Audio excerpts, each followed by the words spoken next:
Good morning, good afternoon, and welcome to our Startup Genome Global Webinar Series.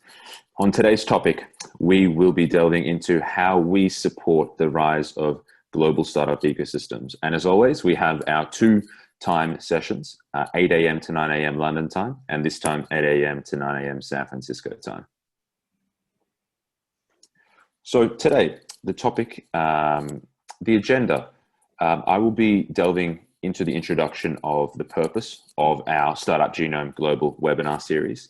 And then our Head of Ecosystem Strategy here at Startup Genome, Stephan Kuester, will be delving into the details of how we support the rise of global startup ecosystems. And then we'll be touching on the global peer learning and membership. So the purpose.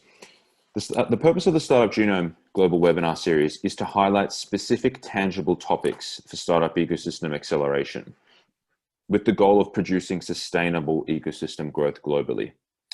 We at Startup Genome will explain how we support the growth of startup ecosystems, as well as how our partners do. And as always, we want to hear your feedback on the topics that we will be conducting in the future. As for this session, we've heard from the audience kind of delving deep into more so practically how we do this, and this is exactly what we'll be covering today.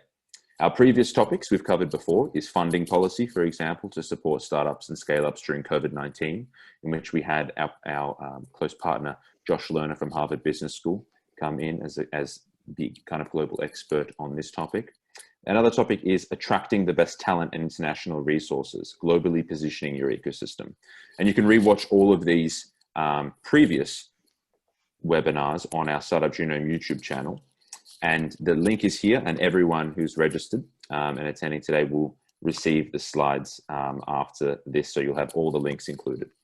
So in terms of future topics, the next topic we will be covering is connecting your ecosystem startups with the global investment ecosystem. So we'll be covering this with the Next Web team, which is a part of the Financial Times group. And there's many more to come, so stay updated on our webinar page here, which you'll have all the links when we send you the slides after the webinar today. So without further ado, I'd like to pass it over to our Head of Ecosystem Strategy here at Startup Genome, Stephan Kuester, who's based in London. Thanks, Stephan. So very warm welcome. Good morning to the Americas, and good afternoon, good evening to wherever else you may sit. Just one or two introductory remarks. Purpose of Startup Genome, when we set out almost 10 years ago, it was really the idea, the concept of describing how ecosystems work in an objective, mathematical model that's based in data science and grounded in data science, and replacing guesswork, gut feeling, and tacit knowledge with a proper system that is really grounded in data. And the overall purpose, the objective really was and still is to this very day to break up what we believe is an enormous concentration of wealth in a few cities in the world. The value of ecosystems today as it stands, and we've reported it in our recent Global Startup Ecosystem Report, GSER, stands at about $2.8 trillion. 2019, and that's on par with the G7 economy. So the startup ecosystem world, for sure, is not a small cottage industry anymore. It's a major economic factor in a number of locations, and I'm saying that very consciously because, and that's our criticism, but that's also our raison d'etre, if you will, we want to spread the knowledge about participating in building successful ecosystems, accelerating the development of ecosystems, and to spread the wealth creation that comes out of tech ecosystems into as many places as possible. And in doing so, we are currently working with more than 40 countries around the world, over 80 locations, and they are really very different, from the largest ones, the Silicon Valleys, New Yorks, Londons, and Singapores, all the way to very small clusters that are just embarking on this journey of tech startup community building, organic growth, job creation, and all the positive effects that can be triggered. So that's really important, very close to my heart. I'm based in London. I've seen the development here over the last 10 years, which is incredibly successful. It has allowed us to rebalance the local economy from traditional banking to something that's much broader, it has made us more future-proof in that sense.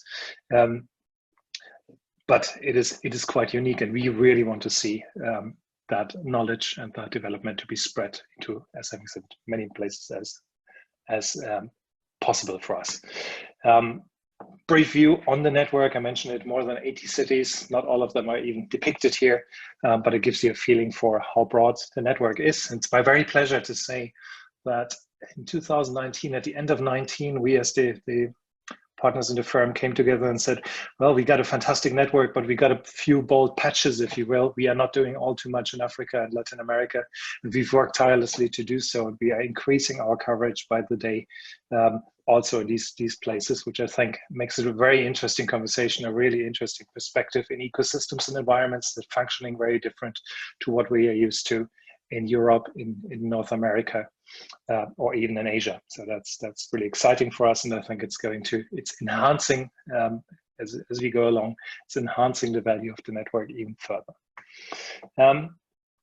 Today, we don't want to present too much thought leadership. We've done that in the past, our research, and many of these webinars, but we got quite a number of questions back, and the questions were resonating on what we did and presented, saying, well, you got an interesting network, a valuable network. How can we become members? What kind of services do you actually provide? How do we best engage with Startup Genome if you want to do so? And that's what we are trying to achieve here in the next 30 or so minutes before we can go into a bit of Q&A. So allow me to briefly walk you through the different ways to engage with us, how we think we best can bring our competencies to assist ecosystem leaders, government organizations, public sector agencies, etc. Everybody who has a stake in building and accelerating an ecosystem locally, how we can possibly help.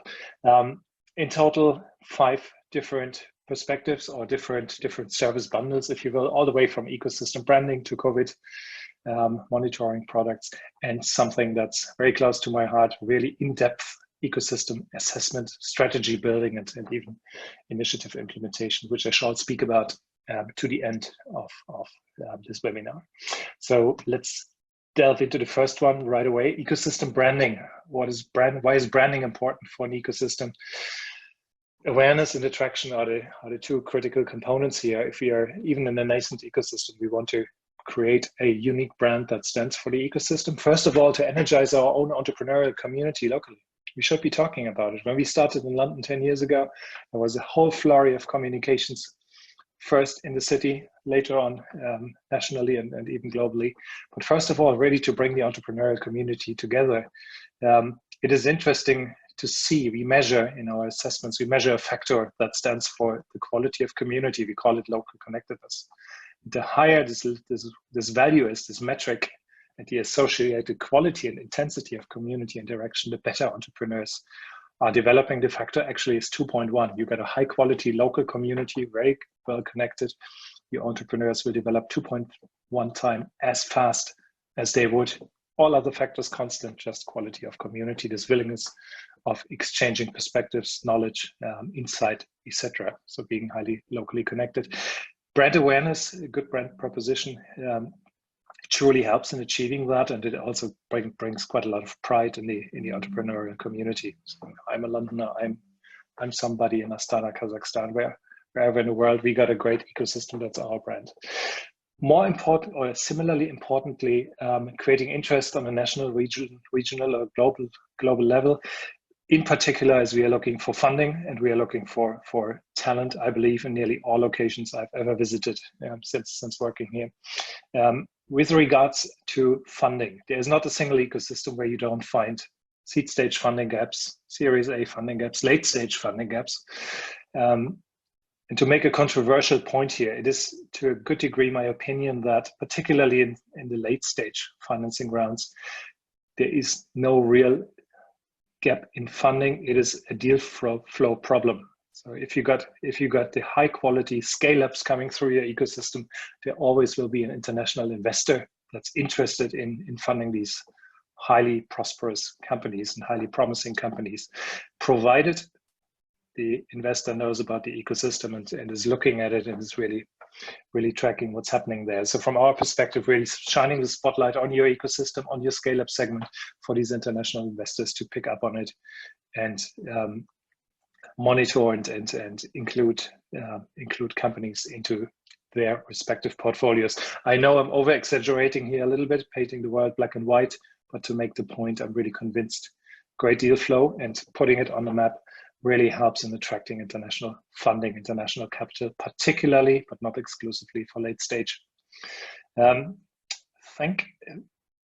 our experience, building a great ecosystem brand that truly attracts investors, that also is attractive to talent, international talent, be it engineering, software architecture, or managerial, entrepreneurial talent, is a long-term game. This is not to be done overnight. And my last point here on the slide, it is particularly for smaller ecosystems, a question of picking a great focus, creating a very clear narrative, a unique value proposition, as we would do it in classical marketing for any product or any service as well. Subsector focus on certain technologies, something that's really special, that's authentic to the ecosystem, and to really create this clear story and communicate this very clear story, which is doing a lot towards awareness building with investors as well as with the talent that we are all as ecosystem participants are looking for so much. So founders, talent, investors, corporate attraction in the end as well. These are all the benefits of proper branding, proper narrative, proper brand proposition. And we as Genome want to help here in a very specific way. Our biggest communication channel in that sense, the biggest publication is GSER, Global Startup Ecosystem Report, which we started in 2012, and which is still the leading narrative, the leading report on ecosystems around the world. It has grown exponentially in popularity since we started. Today, how far are we? 10 weeks into the publication of our 2020 report, we've already had 200,000 plus downloads of the report. And to qualify this number, these are not, this is not Joe Bloggs downloading the report. These are investors, these are startup entrepreneurs, this is startup talent. So exactly the people we are interested in reaching is when we want to create a brand, when we want to shine the spotlight on a particular location. We find it an incredibly useful channel for our member network to really highlight where they are, what's unique about them, what's the brand proposition. The report is quoted very broadly. It's quite amazing when you see how often we are being cited by leading politicians, city mayors, large organizations, donor organizations, etc., and thought leadership or think tanks that are using our data and are also quoting the publication. So it is something of great value and great authenticity. Authenticity is an important word. All our reporting is based on organic rankings and features. There's no way any ecosystem could buy itself by means of sponsorship or other contributions into an organic ranking, into the organic content piece of GSER. It is objective, above board. It is all the data, all the rankings, etc., that we promote are built on sound and objective data science, which again makes it a much or highly regarded currency, and that's important to us. So that's number one. Within the GSER, we feature our members with a landing page on the respective website or the respective pages of GSER, which summarizes the unique features of a particular cluster, of a particular ecosystem very concisely. It's not a detailed startup guide building a startup in a certain location with 50 pages. It's 2 pages, very crisp, that tells us who it is and which phase of the life cycle model the particular location sits, which global rank it has, subsector strength, what's unique, what's special about the place, Seoul here in this example, and why you as an investor should come and invest into the particular location. And then there's if you flip the page, there's a slide which basically shows why should I come as a startup? What's the funding solutions? What's the funding environment? What's the talent environment? So very concise. We believe a great inroad for both investors and talent looking at different places to inform themselves. It's interesting, we had a discussion earlier this morning with Enterprise Singapore, and the leader from Enterprise Singapore clearly stated that these rankings, these publications are being used to see where soft landing programs, where international collaboration programs should be put in place. So it really informs decision making of very senior decision makers, and I found that really it's great proof of what we have with the report and these individual narratives for the different ecosystems. We promote it broadly, and once a year we come together, typically as a community, Startup Genome members network, in a physical conference, either at the Next Web or London Tech Week, or Web Summit Lisbon. Obviously, this couldn't happen this year. We went to create a total completely online conference in June together with TNW and the Financial Times, which I believe really was a success. It was a success certainly from a content perspective, but also from the attention it drew to the different speakers and the ecosystems they were representing. So again, another channel to shine a spotlight onto an individual ecosystem. These are all things that are happening in one point in time, and we worked on how can we prolong this process? How can we over time always come back and say, what's special in Seoul? What's special in Astana? What's special in New York? What's special in Buenos Aires? And the approach we are now taking is to continue to publish GSER once a year, but also on a monthly or every 2-month basis to publish a specific report for relevant industrial subsectors, life sciences, AI, blockchain, cybersec. You see them here on the slide. These are the ones that we are currently focusing on, starting with fintech, hopefully in early November this year. And again, we will use our methodology to rank our members, to have a narrative, a description about the ecosystems, and see how they play, not as an ecosystem overall, but in a specific sector, namely in fintech or blockchain or in AI. So I'm really looking forward to the insights this is going to produce.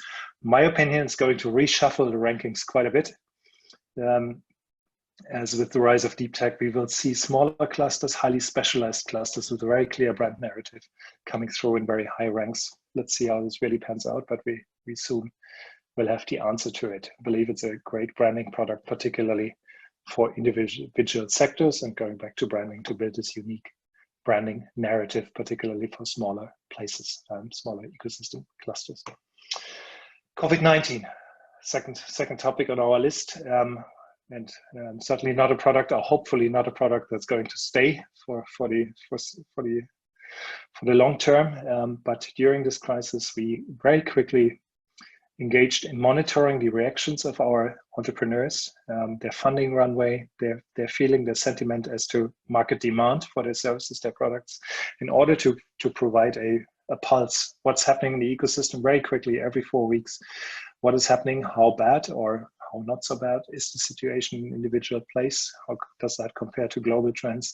And what are the implications for policymakers and all those that are interested in keeping the lights on in the ecosystems, keeping their startups, their startup funnel intact? So that was our motivation for the product. It is going quite strongly. We are doing it on a monthly basis at the moment, and analyzing directly feedback from entrepreneurs. More than 3,000 entrepreneurs we survey on a regular basis in order to see how are they feeling, what's happening to their funding, what's happening to their revenue generation. Are they laying off people? How are they handling the crisis? And what are the implications of that? That's data, that's fast and fast snapshot of what's happening. I'd also encourage everybody who is interested in the topic to read our additional report paper on COVID-19 response policy, which we believe has inspired quite a number of policy conversations in many clusters that hopefully are triggering the right effects and are providing lifelines for many startups. Give you an example how it all looks in practice. Here's our report from a revenue side. So what's happening to revenue, what's happening to customer demand for our startups and ecosystem, done for New Zealand as a whole. And in order, and you see the data for yourselves, in order to put that into context, and Startup Genome always is proud of its peer benchmarking capability. We also put it into context with Oceania as a regional concept, and then also into context of truly global data. And delighted to say New Zealand good policy is faring way better than global averages or even the Oceania region. So well done. That is certainly a bit of a relief. Nevertheless, the data are quite stark when you look at it in detail. But that's basically what's coming out of our COVID-19 impact report here for the dimension of market demand. Next one, and that's now not crisis response, but an ongoing tracking product.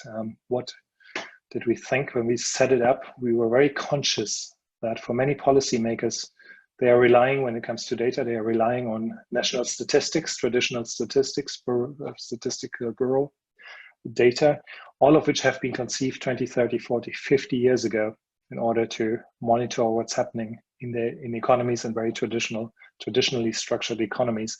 None of these data are really up for the purpose of seeing what is happening in the ecosystem, what are the growth trajectories, what are the developments when it comes to funding, to talent, to startup creation, etc. None of traditional national statistics data really satisfy the need. Secondly, we had a look into the market. Lots of data providers are available. They all report on their specific niche, be it funding, be it startup creation to a degree, or names of startups in certain sectors, but none of them really brought together a comprehensive or 360-degree picture of an ecosystem and was able to showcase that as an ongoing tracking product. So that's what we are trying to achieve here. And in doing so, we are looking at 4 fundamental dimensions we believe are relevant. Performance, that's nothing but exit performance. A very easy trigger, very easy metrics to see how an ecosystem is working. Secondly, in much more detail, funding, talent, and the quality of community. And let me give you an example. When I say in much more detail, for funding, we are looking at all these factors. An overall summary, early stage funding, what's happening in pre-seed, seed, late stage funding, Series B onward. How active are investors? So we're not only looking at funding data and absolute numbers, but also how active are they really? How engaged, and what role do they play in community activity of local investors? And last but not least, the runway, the financial runway that startups in a particular location do have when it comes to Series A and when it comes to seed. So it is more than just a few numbers around on investment rounds. It's a very balanced picture that allows to see what is happening in the entire funding policy and funding ecosystem. Here, a brief snapshot. That's how typical slides would look alike. Helsinki, Stockholm, Singapore, Barcelona, Tel Aviv, Vancouver, all plotted out. And Tel Aviv actually looking quite nicely as they come up post-crisis, maybe the wrong wording, but after the first shock of COVID-19 had been absorbed. So that'll be an interesting one to see. How it progresses, but that's just one minor example. For talent, similarly detailed, access to talent, number of software developers as an example. How does the talent pool grow? These are questions we are asking with the report. The quality, how many of the staff available of these talent pools are really top league, international top league in terms of qualifications and experience. Thirdly, the cost of talent, which is a major differentiator, particularly for seed stage, for younger startups. And we are also looking into layoffs. So what's happening in companies, how many jobs are they shedding, which first of all is a negative, of course, but secondly also can be a boon for some startups and scale-ups that are able to proactively hoover up talent that has become available. So that's the look at talent. Last but not least, we are trying to get a very quick gauge on quality of community activity within the community, and we are using event activity, meetups, etc., to get an understanding of how active the community really is. Data, Crunchbase, PitchBook, Deal Room. This is more the funding and the startup creation and scale-up creation side of things, but then also social signals and web scale data, GitHub, Meetup, salary data, etc. All these are being amalgamated in a data science methodology that, as we believe, provides a really comprehensive picture, first of all. Second of all, it improves data. If you triangulate all these data sources, the result is better than the individual component. And that's what we are doing on a very regular basis. Yeah, for us in a nutshell, metrics that matter to us as ecosystem developers, leaders on this call here. Comprehensive data sets, highly standardized, cleaned, less errors, less mistakes, less missing data in benchmarks and trends.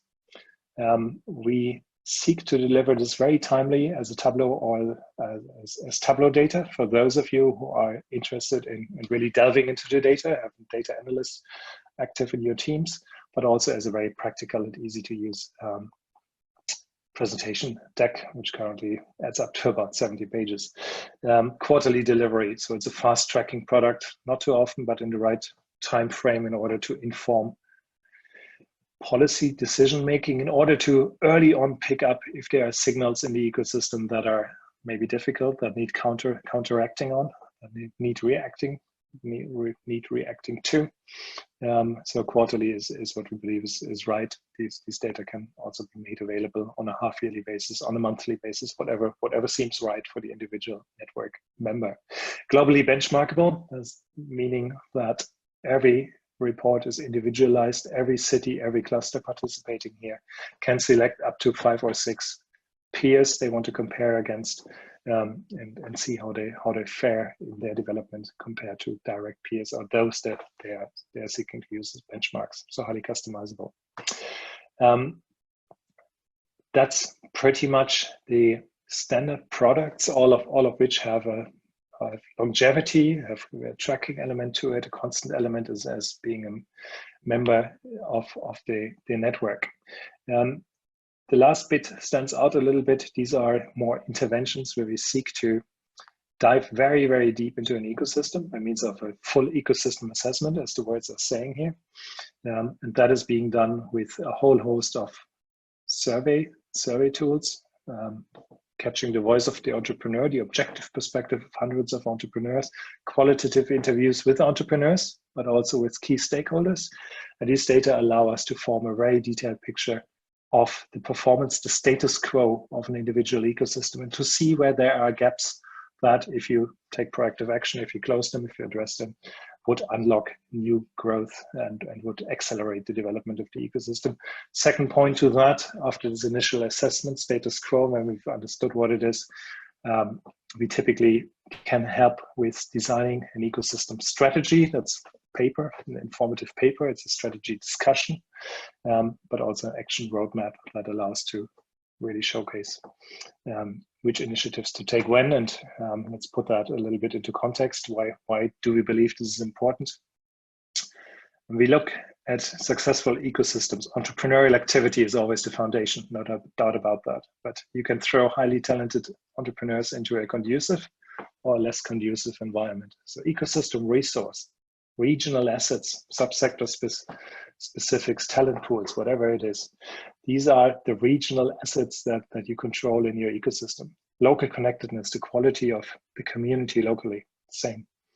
How well can you connect to the global fabric of knowledge, other ecosystem hubs in the world?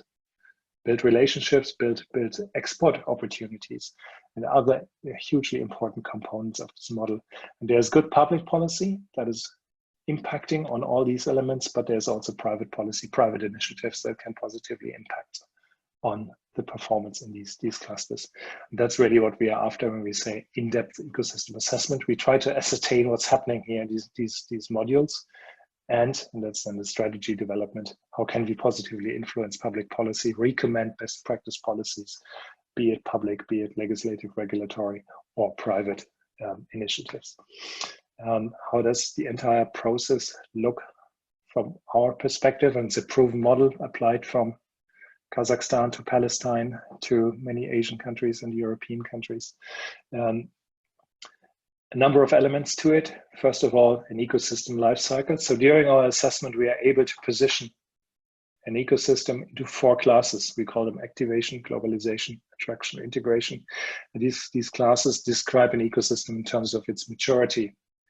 A very nascent, a very young ecosystem typically would be in the activation phase, whilst in New York, London, Singapore, Silicon Valley would play an integration at the top end. And the interesting bit is not to know where they are, but the strategies, the right initiatives that need to be applied in these phases are completely different. And they change over time. As an ecosystem changes from one phase to the next and starts to mature, the norm strategies, the actions you should undertake are really changing. We're working with our friends in Seoul at the moment who certainly have made the transition from activation to globalization for sure. And the entire approach to the ecosystem development really is changing. It's adjusting to the new size they have and the new outreach that brings with them. So life cycle, important to us in order to really structure what's the right answer to problems that may arise and gaps. These norm strategies and with the relevance to the life cycle phase.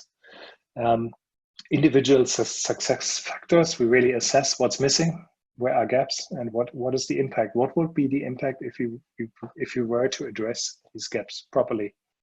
What can we achieve?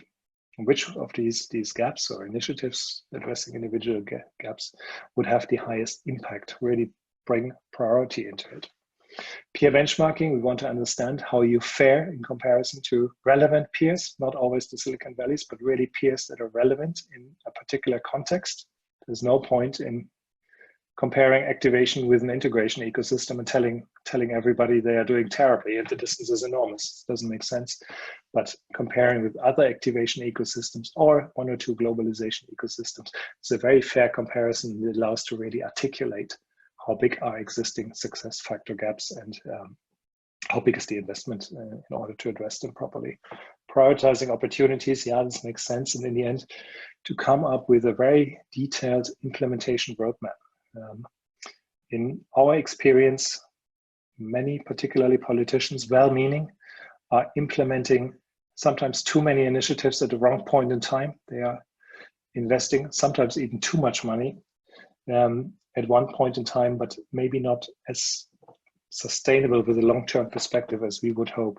So doing the right thing in a particular life cycle phase, always coming back to number one here, the first tile on the slide, and really orchestrating the way we are implementing, the way an ecosystem is implementing different policies, different initiatives is incredibly important. So an activation ecosystem, a very young ecosystem, looking at organic growth, building the talent locally, addressing pre-seed and seed funding gaps is much more important than a sophisticated late-stage VC policy. Doesn't make sense. It's not required. It would be a waste of activity. So that's really where we want to get to, and we typically do, and really commit ecosystem stakeholders, policymakers, towards adhering to a sound and long-term development roadmap, typically starting with practical initiatives to be implemented in 12 months, but always with a 5-year perspective. I call it Vision 2025, and we really articulate, we paint scenarios. Where could you be if you do the right things? Where would you stand in 2025 in terms of ranking in our GSER, but also in terms of economic value creation, startup value creation, valuations, job creation, really to bring it to the fore and to make it clear what could be achieved, provided the right measures are taken in the right point in time. This is assessment for us, really comprehensive strategy development, and then taking it into a sensible, practical, implementable roadmap, really important.